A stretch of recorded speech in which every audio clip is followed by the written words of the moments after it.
How's it going, everyone?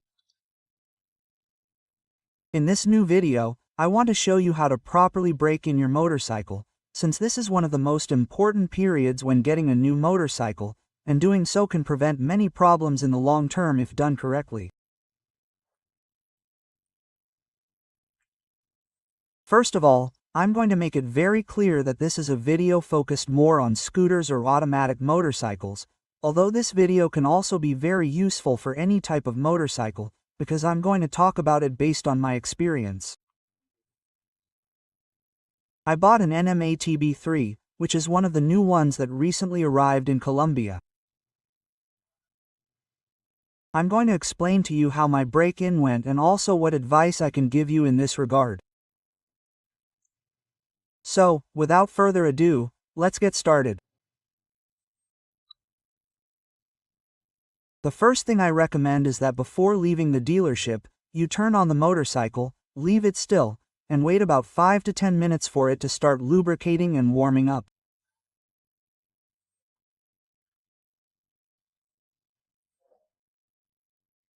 And also make sure that everything is correct, that is, brakes, lights, any detail, the covers, that everything works, any little thing, since this is one of the most important processes, and if for some reason you hear a strange or unusual sound or you feel that there is a loose cover or things like that, you can file a complaint right now about those types of inconveniences.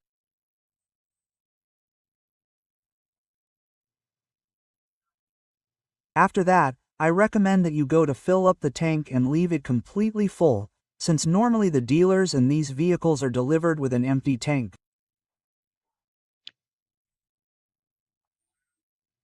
Of course, in the first 100 or 200 kilometers from the final kilometer, try to drive as smoothly as possible for between 20, 30 and 40 kilometers per hour without going too far, and do not increase the revolutions too much. It does not reach a maximum of 6,000 or 7,000 revolutions according to the manufacturer and according to what the manual says, since this is the most important step because it is just beginning to generate uniform wear and many of the parts are just starting to disengage. Another thing I also recommend, it is only a recommendation, is that you try as much as possible not to carry another person or carry too much weight, since the engine will suffer, and as I say, it is starting to disengage everything.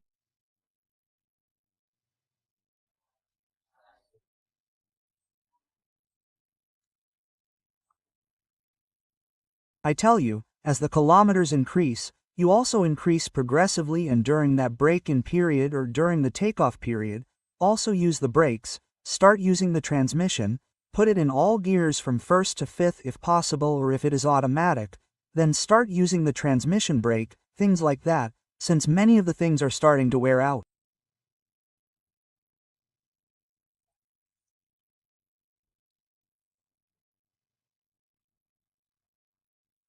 I also tell you something else. The first 5 or 10 kilometers the tires have a kind of varnish or something that protects them when they are new. So, I recommend not taking very progressive curves, since you can suddenly fall. After that, start using the bike in a way, well, in short, use all the parts there are, that is, stationary, directional, anything else. During that time, after 100 or 200 kilometers. In my case, since the road is all downhill, I was able to increase the speed a little more. It's no longer up to 40 kilometers per hour, but up to 50 or 60 kilometers per hour depending on the road conditions, since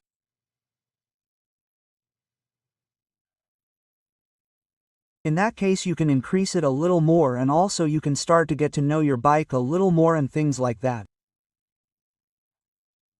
Well, I don't have to explain much about this part.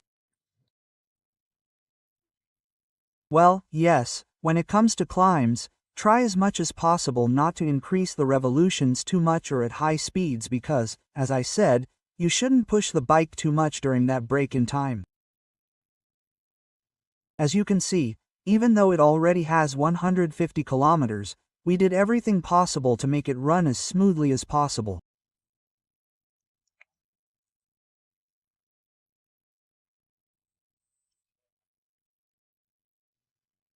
Another thing I recommend, especially for those who bought a new motorcycle and are traveling like me, is that I recommend that you make stops and also do whatever you can to let the motorcycle rest, let the temperature drop, and also rest yourself, do push-ups or things like that, since that is also a way to start seeing a decoupling in a correct and progressive way, since in many cases it can cause overheating because there are many moving parts that are already starting to break down or things like that, and that is also a way for the engine, let's say, to start collecting all the oil that I'm going to tell you about next.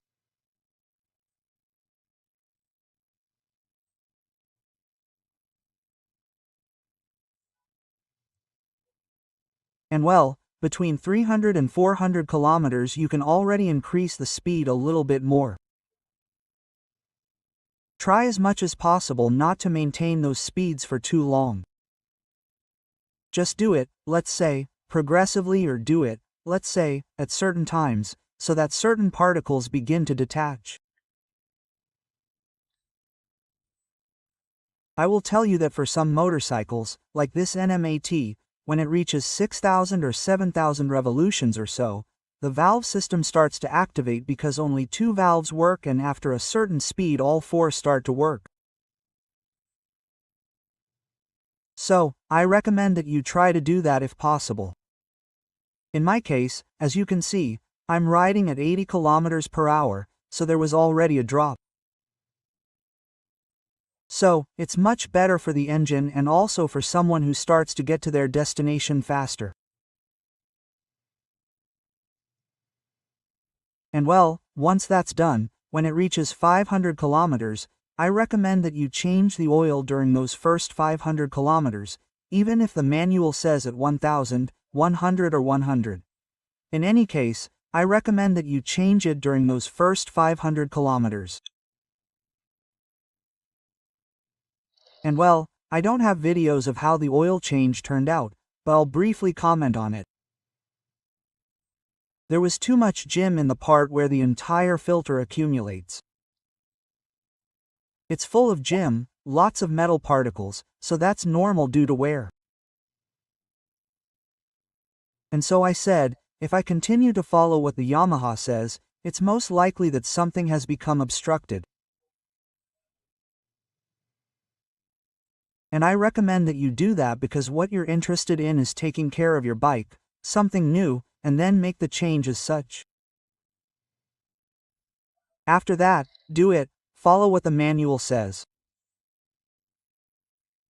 Obviously, after 600, 800, 1000 kilometers or so, you can increase it a little more, increase the revolutions a little more than the manual says, that is, you can increase it to 7,000, 8,000 revolutions, but obviously, as I say, don't do it continuously, but progressively.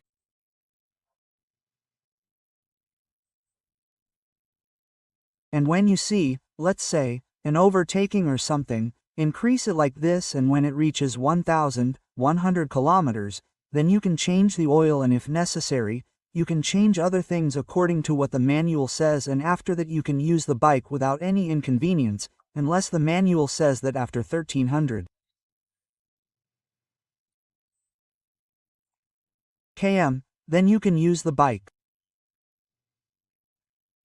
Normally, I do recommend something else. Every morning when you are going to use it, do not accelerate the bike or rev it too much.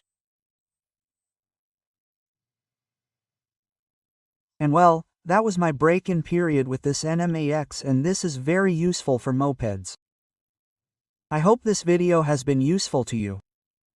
Let me know with a like, subscribe, activate in all, and see you next time.